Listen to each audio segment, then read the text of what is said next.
صالي كالين ميدي غيبة يا سيام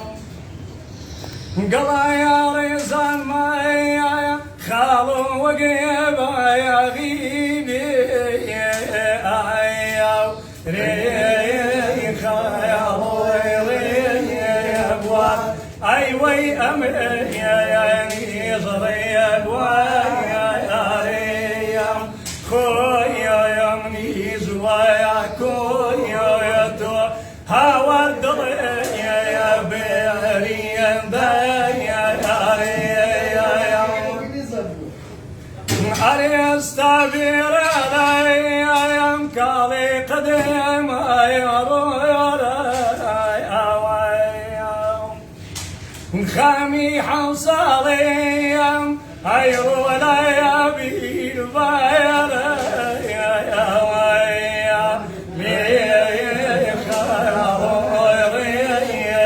وار هاور أمي يا ميزري يا مدنيا مزي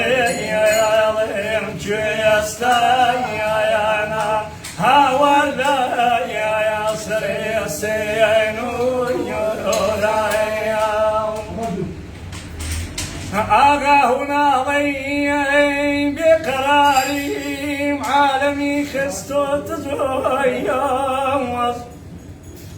هنا ضي بقراري عالمي خستو تزويا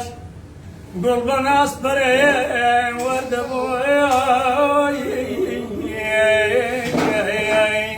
ضل دمي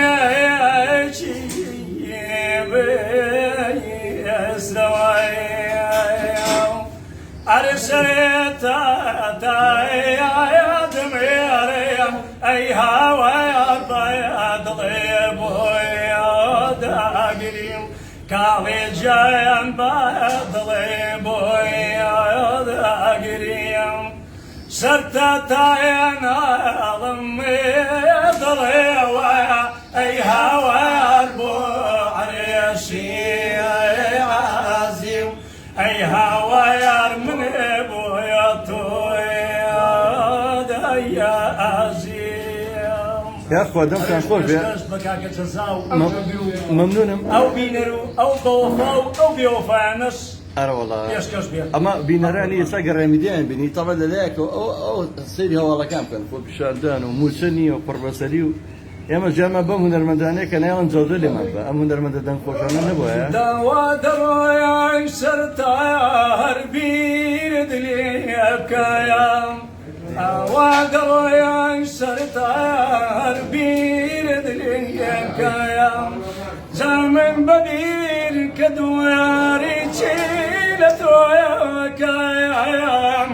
خدايا همو غاما يا سيلي كايم خدايا همو غاما يا سيلي كايم يتربنا يا سيجي بينا زيدلم تروي جيد يشتو ميتاكا قوم كاتوروي زيدستم تاكاغولايا أي بوفايا أي بوفاي تاكي أي بوفايا أي بوفاي تاكي أي دري قرقرتو أي من توشيليكاي نارينها واري درويشي يا اخوة تمندريش بيدنگ نرزيت صلاة ورز بهمو بيسراني قريم جاو كاك الريوالي شاتوا الريوالي مرزادا ايها ريوال جاني شاتوا بمن مادام اسمع شوني برو بيد كادي هذا شيء ريوال شو ريوال جان كو عزب شكل تدريش ما مصالح كاك ريوال جان هررو مدوري رينا بريتاوا هررو مدوري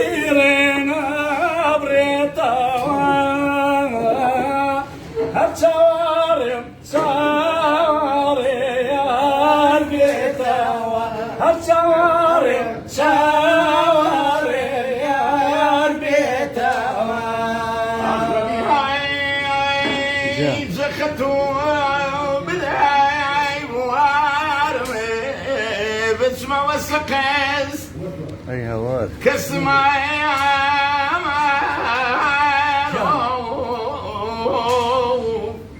أري وخزمة ديارة يا ربي خدايا يا فرياد راسم كي يا ربي خدايا يا فرياد راسم كي قركز وعد بك اسمع يا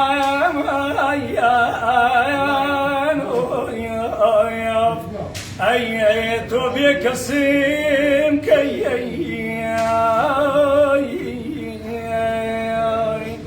لو ما نقاش ودري وانا متابعين لو ما نقاش ودر وانا متابعين دلي دري شيم دي بوخيستاقيا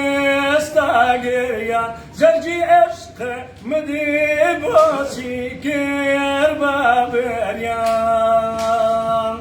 هرد الرومونا قام مالي يارين